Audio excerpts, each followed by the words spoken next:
There are questions the mind can never answer, questions that live not in logic, but in the language of the soul. Why was I born to a mother who could not love me the way I needed? Why did the arms that should have held me tremble with fear, silence, or anger? What kind of love story begins with absence? And yet, what if your greatest pain was never a punishment, but a sacred preparation? What if the very wound you've spent your life trying to forget is the doorway to remembering who you truly are? Many ancient traditions speak of something known as a soul contract, a sacred agreement your spirit made before birth, designed not to guarantee comfort, but to ignite awakening. In this space between lives, they say, the soul chooses the players of its next incarnation, the father, the family, the land, the time, and yes, the mother, even the wounded mother, especially her. This video is not here to explain your pain away. It's here to remind you that your soul never forgot why it came. It's here to speak to the part of you that has always known, I chose this, not to suffer, but to remember. Because the wound isn't the end of your story, it's the invitation to begin. And today, we walk through that doorway together. Before you were born, before this body, this name, this life, you were soul, not broken, not abandoned, not afraid, but whole, radiant, eternal. And in that sacred space between lifetimes, your soul did something extraordinary. It chose a time, a path, and a set of challenges that would awaken what could never be taught in words. And among those choices was her, the woman who would carry your body into this world, the one whose womb would hold your heartbeat before you ever knew your own name, the one you would call mother, but not because she would give you perfect love, not because she would meet every emotional need. She may not have known how to hold you, to see you, to choose you. She may have been frozen in her own trauma, lost in her own wounds, and still, your soul chose her, not in error, in wisdom, because your soul knew something the ego forgets, that pain can become the greatest teacher, that, through the ache of unmet love, something far more enduring could awaken, something divine. You did not come to this earth to be coddled, you came to awaken, and often, the fastest path to awakening is through the places where love was missing. This is not to justify what was done or not done. It is not to excuse cruelty or normalize neglect, but it is to recognize that beyond the human story, there is a sacred one, a soul-level agreement where even pain has purpose, where even the mother who could not love becomes the very catalyst for your return to the self. She did not have to be whole to serve your path. In fact, her brokenness became your mirror. In her silence, you learned how to listen to your own heart. In her absence, you were called to presence. In her rejection, you remembered how to reclaim yourself. Your mother's wounds did not define you, but they did shape the sacred terrain of your journey. And from that terrain, your soul would rise. The deepest wounds we carry are often invisible. They're not the kind you can point to in a photograph or explain in a single sentence. They live in the silence after the door slammed, in the birthday forgotten, in the eyes of a mother who looked right through you as if you were never there. These are not just memories. They are imprints, spiritual fingerprints left on the fabric of your being, and yet they are not here to haunt you.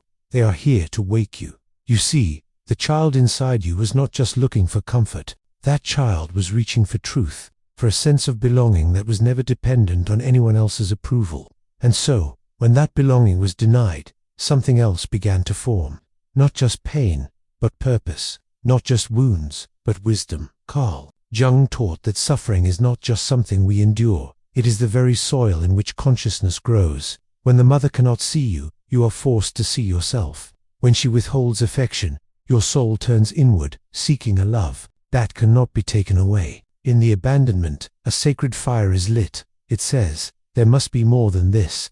And that fire, though painful, is the beginning of your return. Because pain, when met with awareness, becomes alchemy. It breaks the illusion that you were ever small, invisible, unworthy. It shows you where the false self was formed and invites you to step beyond it, to step into the self that was never wounded, only waiting for you to remember. You were not born to carry the pain, you were born to transform it. So many people spend their lives trying to fix what happened in childhood, trying to rewrite the story with logic or numb it with distraction. But true healing doesn't come from changing the past. It comes from seeing it through the eyes of the soul. Your mother's inability to love you did not mean you were unlovable. It meant she, too, was carrying the weight of her own contracts. And in choosing her, your soul said yes to a sacred initiation, the journey from pain to purpose, from longing to liberation, from the wound to the light inside it, to begin healing. The mother wound is not to erase what happened. It is to stop letting it define who you are. It is to take the hand of the child within you, not to scold, not to shame, but to say, you were right to feel what you felt. Because healing doesn't start with forgiveness, it starts with validation. Before the heart can soften, it needs to be seen, not by your mother, but by you. Blaming her may feel like power, but it is a power that binds. It ties your soul to the wound and keeps the pain in motion. It whispers, she has to change for me to be free. But the soul knows better. It knows that freedom is not something you wait for. It is something you reclaim. This is not about excusing what was done. Some mothers caused harm that was undeniable. Some were absent, cruel, addicted, or emotionally frozen. Acknowledging that is not blame, it is truth. But blame becomes poison when it becomes your home, when it becomes the story you sleep beside and wake inside every day. The deeper path is compassion, not the kind that denies pain, but the kind that recognizes that we all come here wounded. Your mother, too, was a child once, a soul who likely did not get what she needed either. This is not to say she was right. It is to say she was also trapped in a contract of her own. And so the healing begins not when she changes, but when you choose to see beyond the surface, when you become the mother you never had, when you speak the words you never heard, when you stop chasing her love in other people's faces and return instead to the love you've always carried within. That is where the wound loses its power, not when it's forgotten, but when it is integrated, when it becomes the soil where you plant the seeds of your becoming. And in that moment, you realize you are no longer the child seeking love. You are the soul remembering that you are love, and nothing, no absence, no silence, no broken story, can take that away. There comes a moment on the healing path when something subtle shifts. It's not loud. It doesn't announce itself with fireworks or final goodbyes, but it's there, in the quiet space where you once felt panic, and now you feel peace. It's there when you no longer crave her approval, when you stop rewriting texts she'll never send, when the ache is still there, maybe, but it no longer controls your choices. That's when you know you're breaking the contract cycle, because this is what spiritual contracts do.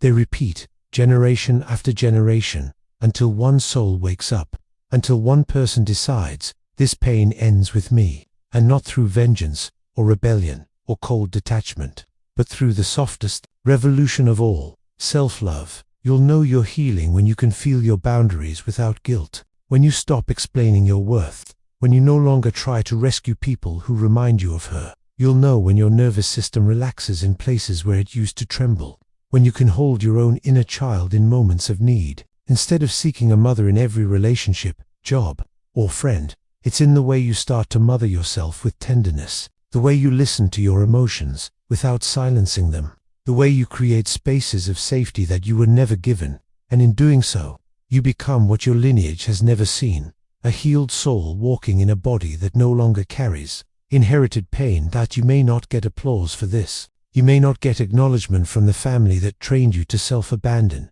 but your ancestors will feel it, and your future will reflect it, because you are no longer reacting, you are responding. You are no longer repeating, you are rewriting. So, if you've noticed the grief rising less often, if you've caught yourself choosing peace over chaos, if you've heard the voice inside whisper, I deserve more, trust that. That is not weakness, that is your soul, mid-awakening. That is the sacred contract dissolving as your higher self steps forward.